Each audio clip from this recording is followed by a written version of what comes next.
Bismillahirrahmanirrahim. Assalamualaikum warahmatullahi wabarakatuh. Perkenalkan, nama saya Alif Fatin Rehan dengan NIM 25TKM 040. Pada kesempatan kali ini saya akan mempresentasikan sebuah alat yang dimana alat ini adalah untuk menganalisis unsur dengan menggunakan spektroskopi fluoresensi sinar X atau biasa disebut dengan XRF.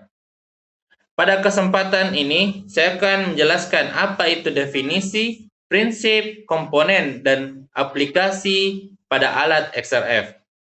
Sebagaimana Anda lihat bahwa ini adalah beberapa alat XRF. Ada yang dalam bentuk kotak dan ada yang dipegang juga. Sebelum membahas lebih lanjut tentang XRF, maka kita harus ketahui dulu apa itu definisi dari alat tersebut.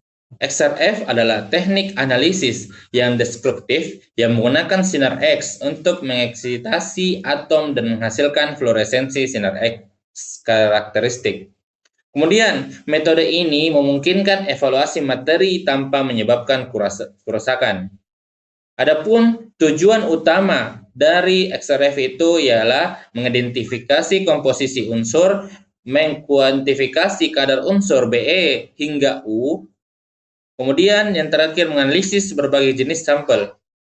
Dan adapun keunggulan dengan memakai alat XRF, apa itu? Yang pertama, cepat dan akurat dalam analisis. Yang kedua, minimal preparasi sampel. Yang ketiga, non-destruktif atau sampel tetap utuh.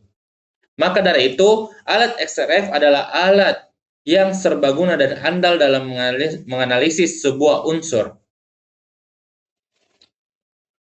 Selanjutnya, kita akan membahas prinsip dan cara kerja XRF.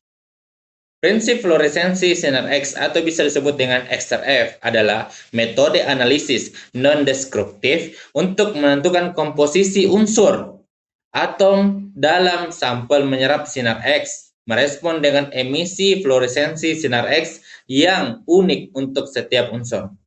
Adapun cara kerja untuk alat XRF tersebut ialah yang pertama, itu ada pembangkitan sinar X primer.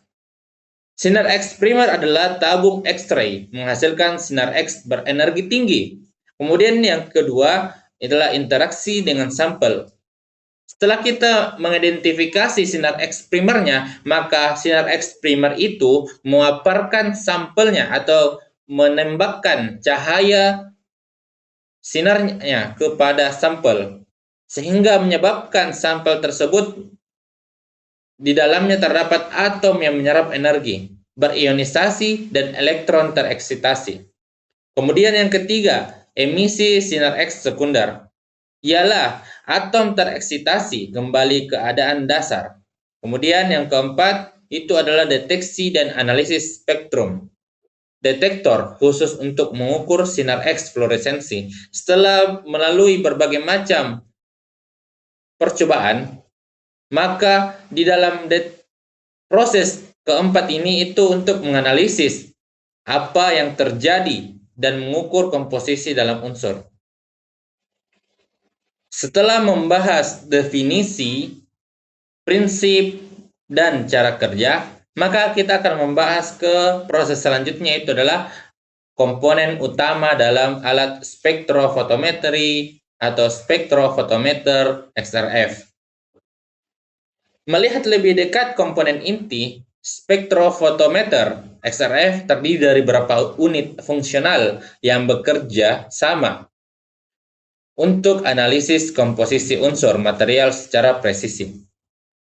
Adapun komponen-komponen utama dalam alat XRF, yang pertama ada sumber sinar X. Sumber sinar X ini adalah untuk menghasilkan sinar X primer untuk dieksitasi sampel.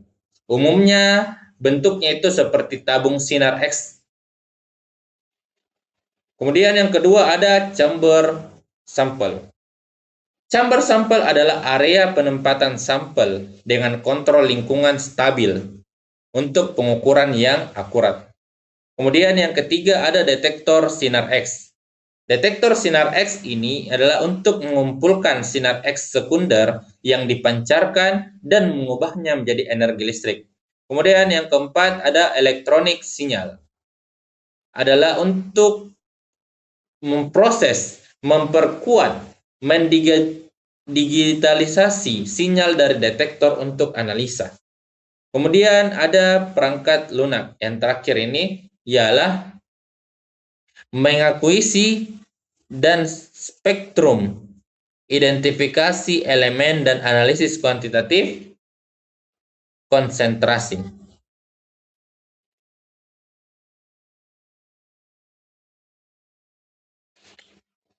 Setelah menjelaskan apa itu definisi, apa itu prinsip, dan apa itu cara kerja dan komponennya, maka saat ini kita akan menjelaskan aplikasi luas atau fungsi XRF dalam berbagai bidang.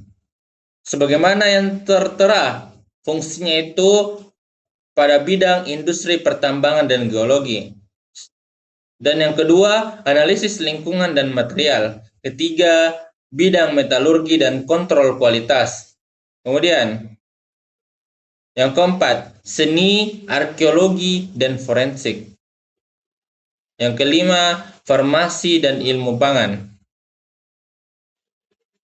Itu adalah 5 bidang yang dimana sangat berguna untuk menggunakan XRF. Kemudian, keunggulan dalam XRF ialah pengujian cepat dan non-destruktif. Kedua, akurasi dan presisi tinggi dalam analisis. Ketiga, persiapan sampel yang sederhana.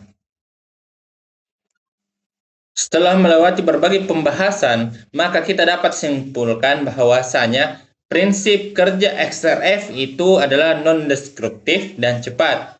Yang kedua adalah kemampuan analisis elemen dari boron hingga uranium. Yang ketiga, aplikasi luas di berbagai bidang industri dan penelitian. Adapun manfaat XRF dalam analisis modern, yang pertama itu ada analisis multi-elemen. Yang kedua itu ada persiapan sampel minimal dan tidak merusak. Yang ketiga, hasil cepat untuk pengambilan keputusan real time. Cukup sekian dari presentasi kali ini. Mohon maaf jika ada kesalahan kata. Mohon dimaafkan dan jangan masukkan dalam hati. Saya tutup dengan wabillahi taufik wal hidayah.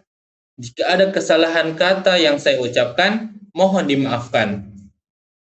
Sekian, terima kasih. Assalamualaikum warahmatullahi wabarakatuh.